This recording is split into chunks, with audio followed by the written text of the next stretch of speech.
the resistance that I have in my resistor.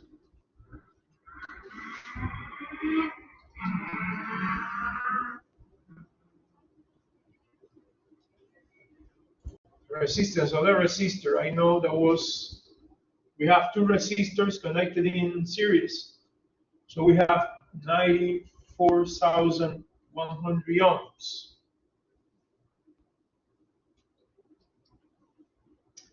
And we have a capacitance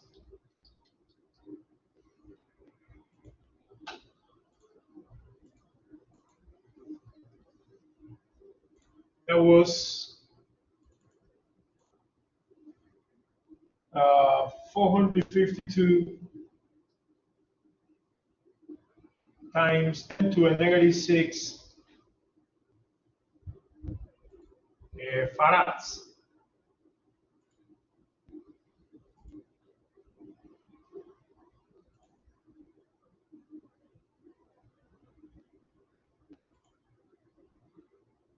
Only 52 times 10 to a negative 6 farad.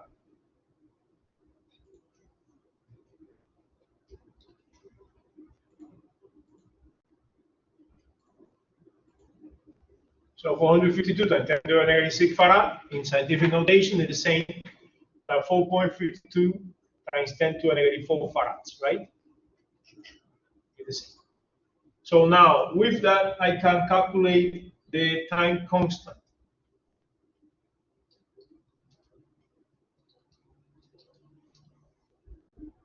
Because the time constant, remember that is the product of resistance and capacitance. So the time constant would be equal to this value of 94,100 ohms times the capacitance of the capacitor. So my time constant is 4.25 times 10 to the 1 seconds. So this is 42.5 seconds, right? This is in seconds. This is my time constant. That is important because we are going to later compare, what is the value that we are supposed to have of voltage at one time constant, theoretically, versus the value we have on our graph, right? So once I have this, what else I know? I know that during the charge,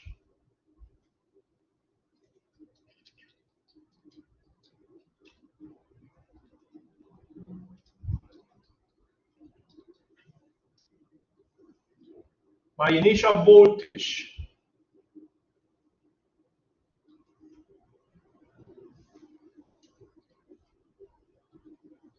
was equal to, initial voltage was equal to 2.98, 2.998 volts. That was what I was charging the capacitor. Why discharging the capacitor?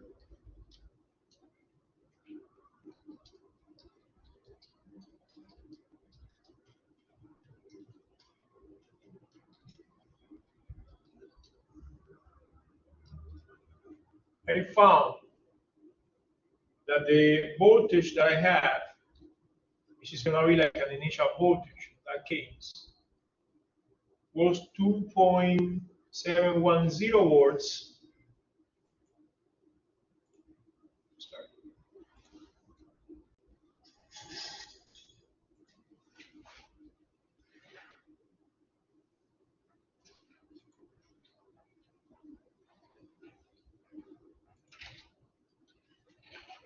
And I know that the initial current was 27 times 10 to the negative 6 amperes.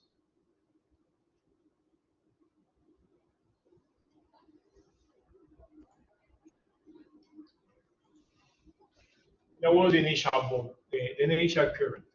So my initial voltage during the discharge, 2.71 volts, and my initial current was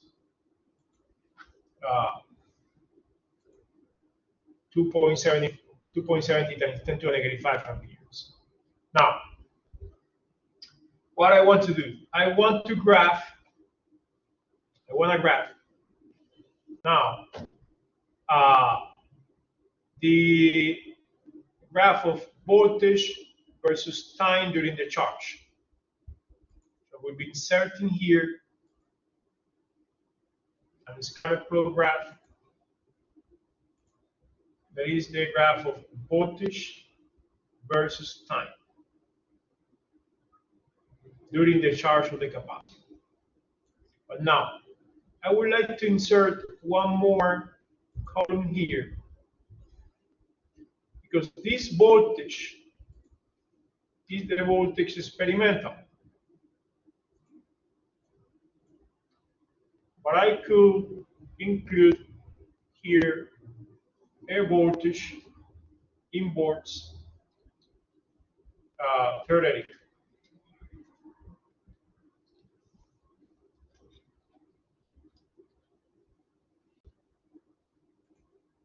The only thing I have to do is to include the formula, and my formula is that the voltage during the charge is the electromotive force times 1 minus e to the power of negative t over the time constant. So is the electromotive force is the initial voltage of 2.998 times parentheses 1 minus, then I have e to the power of either of exponential to the power of negative what? This value, the time, divided by the time constant that we know that is 42.5 seconds.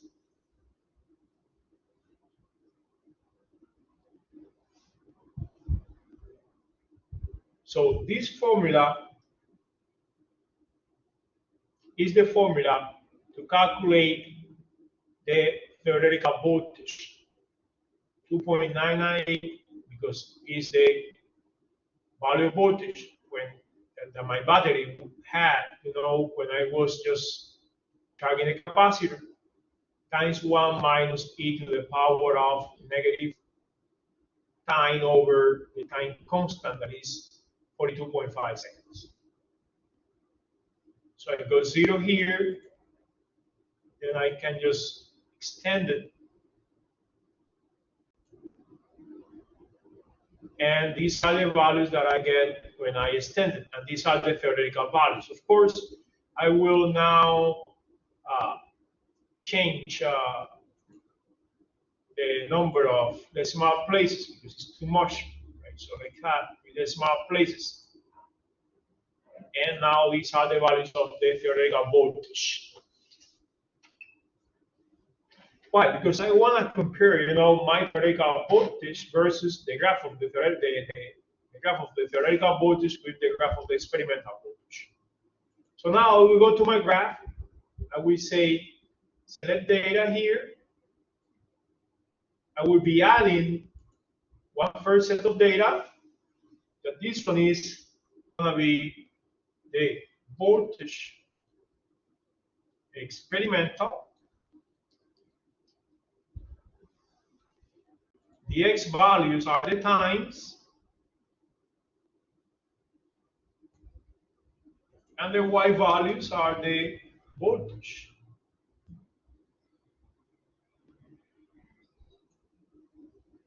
And this is how my graph looks like. But now I will add another one, that is the voltage theoretical.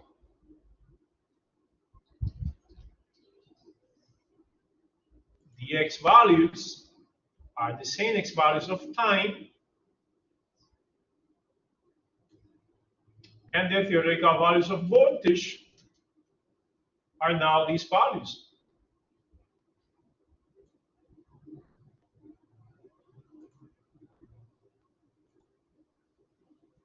And look at, how the graph looks like.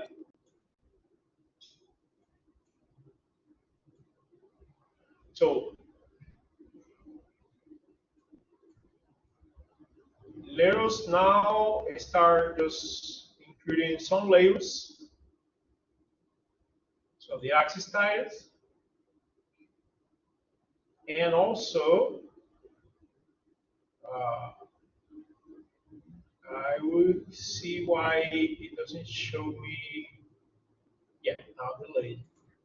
So the blue is the voltage experimental, the other one is the voltage theoretical. Now this is time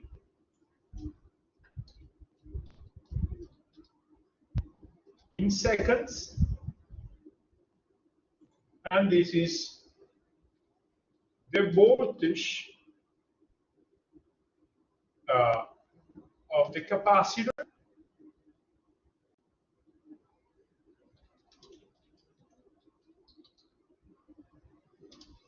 in volts.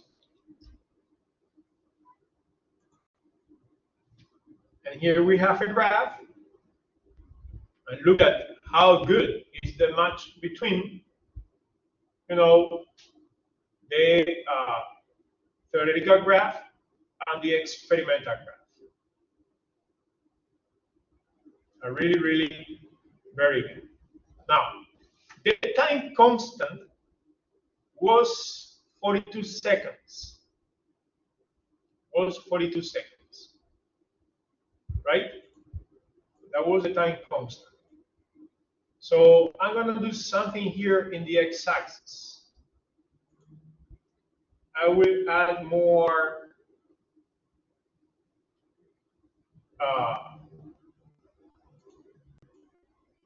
that means I will just have more units there, or less, let's say less separation between units. So instead of from 0 to 20, I will say from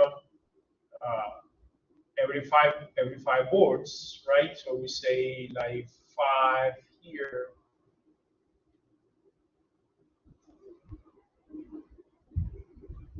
So when I do that, I get this. So 42.5 seconds is between 40 and 45. So we can add to see the values of voltage between the theoretical graph and experimental graph. I can add the data values.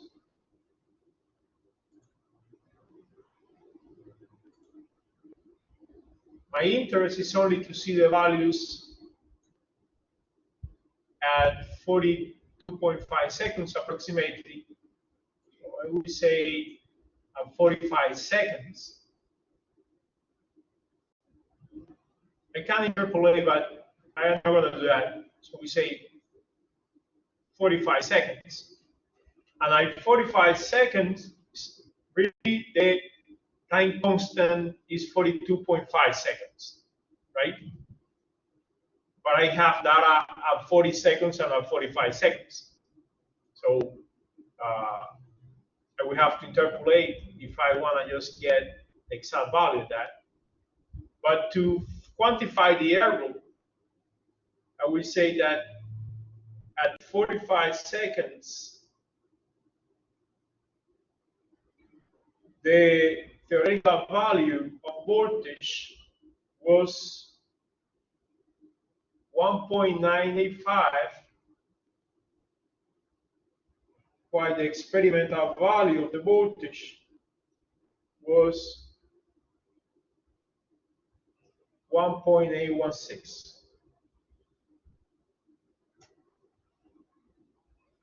That was close to the value, of one time constant.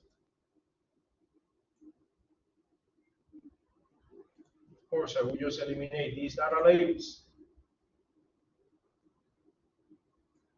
These are the values near to one time constant. So if I say that at 45 seconds, you know,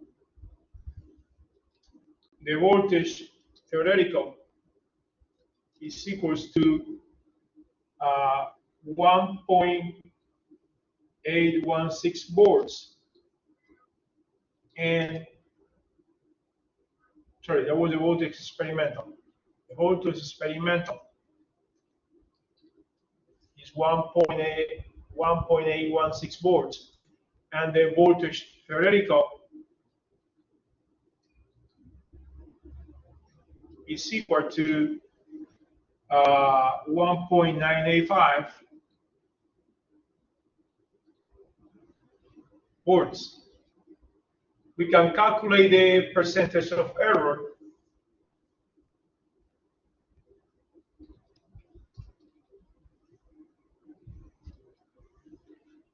between these two values. And the percentage of error between these two values would be absolute value,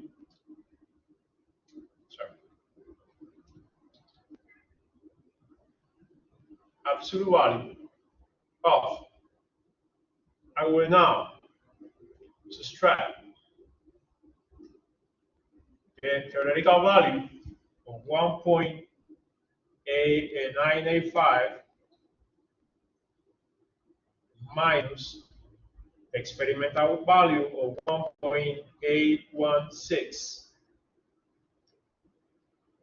divided by the theoretical value of 1.985,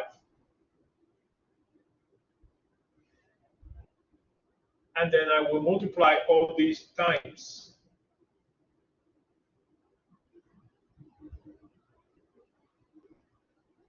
100%. Oh, we have a problem here in the formula.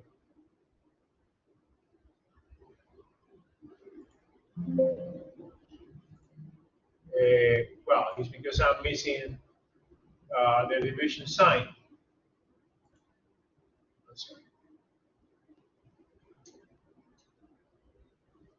I was missing a sign of division here. And the error is an error of 8.51%. So the error between those values is an error of 8.51%. This is the percentage of error that I found between the voltage near to the one-time constant, you know, for the experimental value of the voltage versus the theoretical value of the voltage. This is one of the graphs that you should show there in your lab report. This was during the charge, so I would be putting one title to this chart, to this graph. That would be, this is charging the capacitor.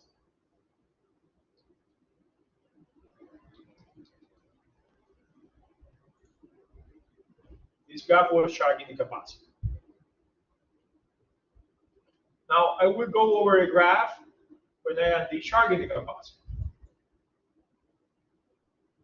So let me move this graph down here, so we get a space for the other graph.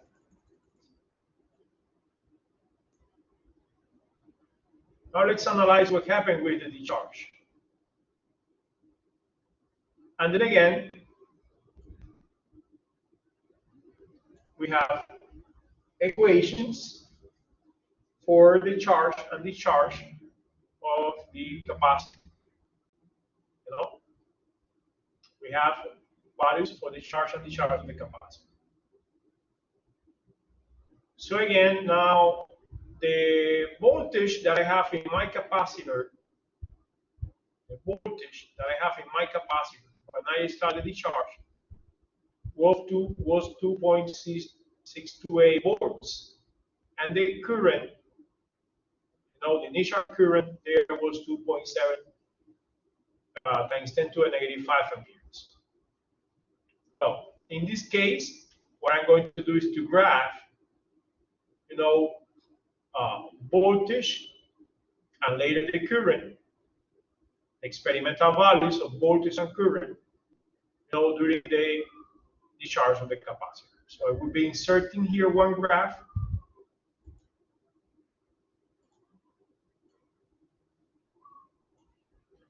And then when I select the data here, I will be now print the experimental voltage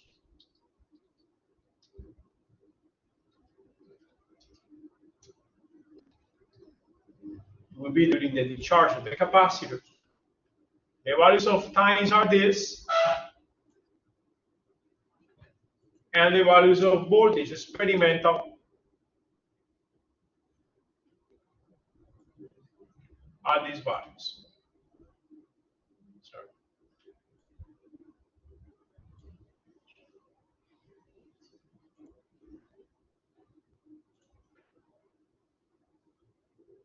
So look at how the graph looks like.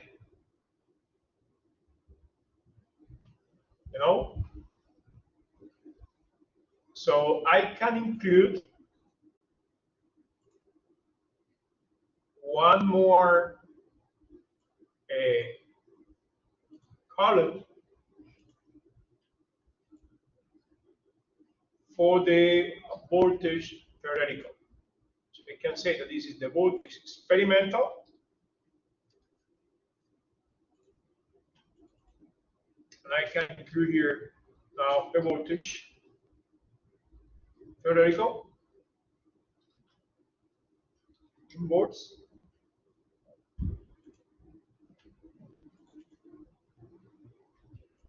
So I can now add one more. I can add one more graph now. That is the values of the theoretical voltage. But of course, I have to first, please pay attention, please. I have now to include a new formula, right? So my new formula during the discharge is V sub 0 e to the power of negative tau RC. Negative time over RC. So what is going to be the voltage? Theoretical. It will be the initial value of voltage that I had, that was 2.628 times exponential. Then I have negative the time divided by the time constant, that is RC.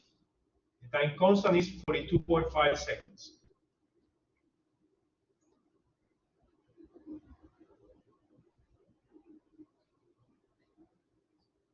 So this is the formula for the theoretical voltage.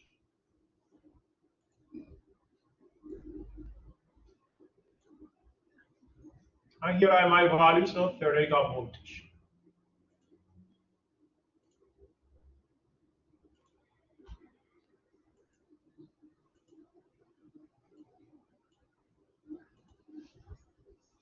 So now I can include that graph also here. So we'll be adding data here.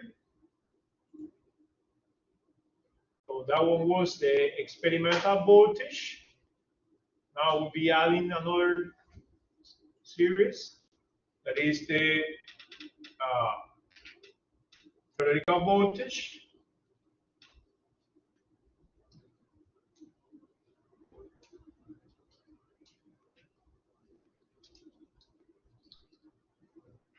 The values of x are the values of the time.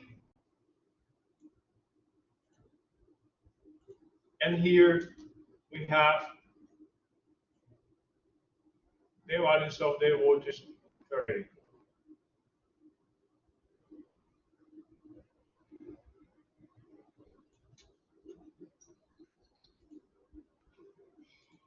And look at how close the two graphs are. Again.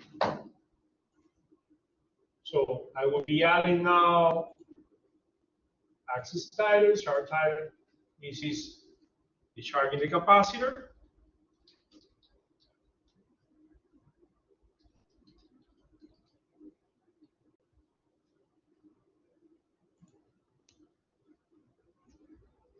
This is time in seconds.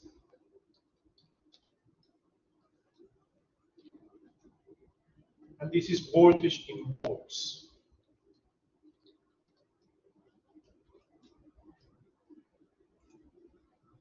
And look at this again.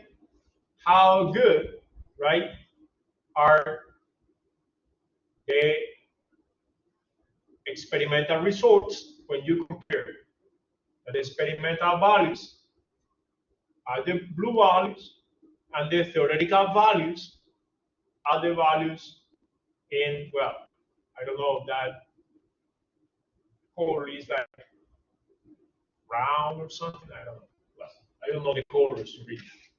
Well, this is the graph of the voltage during the discharge of the capacitor. Let's do one more graph. That is the graph of the current. So let's now find the graph of the current. And now I will be adding again one more column here. And I will say that this is the current experimental.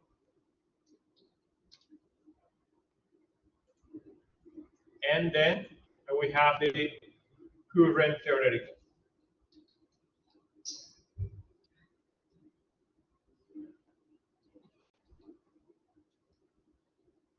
In volts. Sorry, in amperes.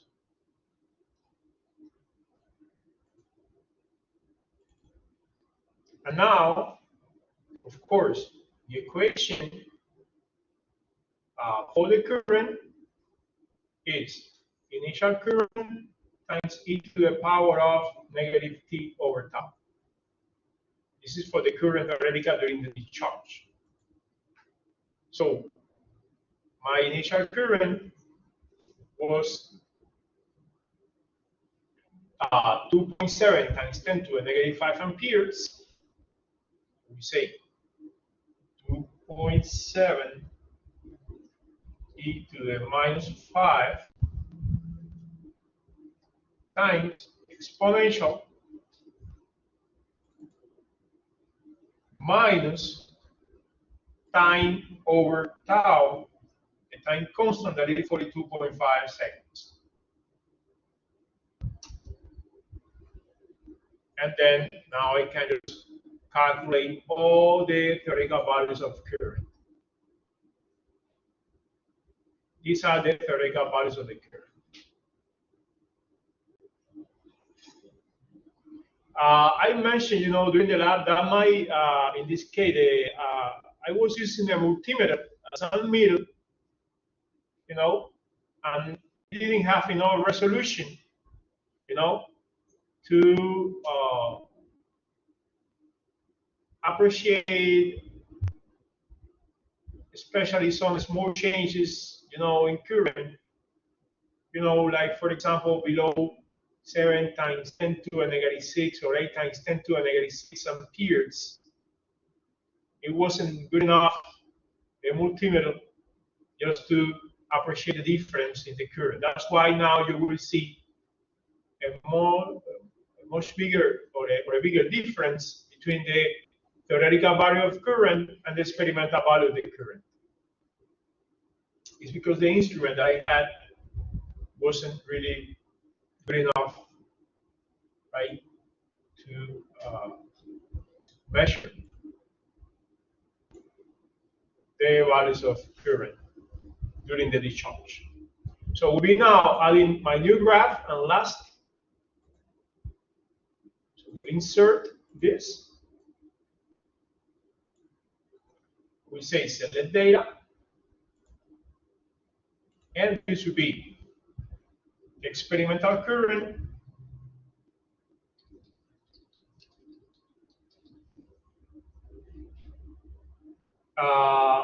in the x-axis I have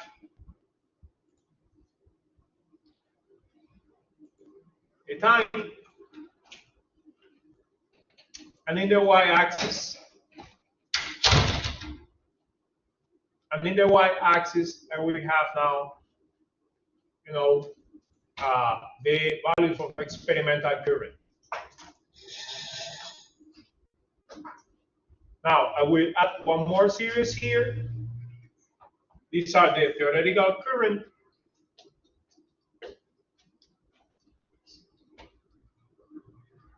Then, in the x-axis, I have again the time. In the y-axis, then I have the value of theoretical current. I will be adding now axis titles, chart title, the late variant. So this is discharging capacitor.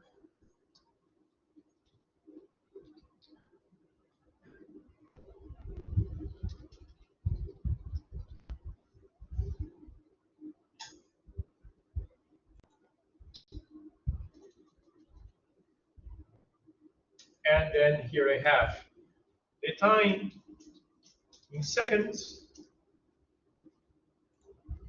versus the current.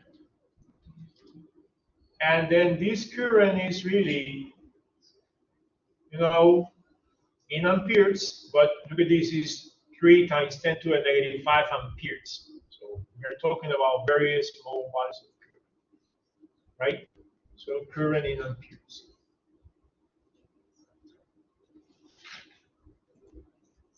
Now, when you look at the graph, if we expand the graph just to try to see better, you see how this graph of current is the graph that maybe is the less accurate with respect to the theoretical, especially for low values of current, because the instruments that we have to measure were not really good enough, to make the measurements of current while the capacitor will be charging. So now here we have the tree graph. I will put the tree graph here below.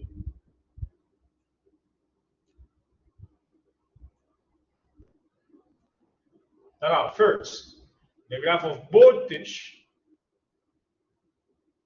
versus time during charging the capacitor. You can see the experimental graph and the theoretical graph. And now during the discharge of the capacitor, we have again a graph of voltage versus current and a graph, voltage versus time and a graph of current versus time.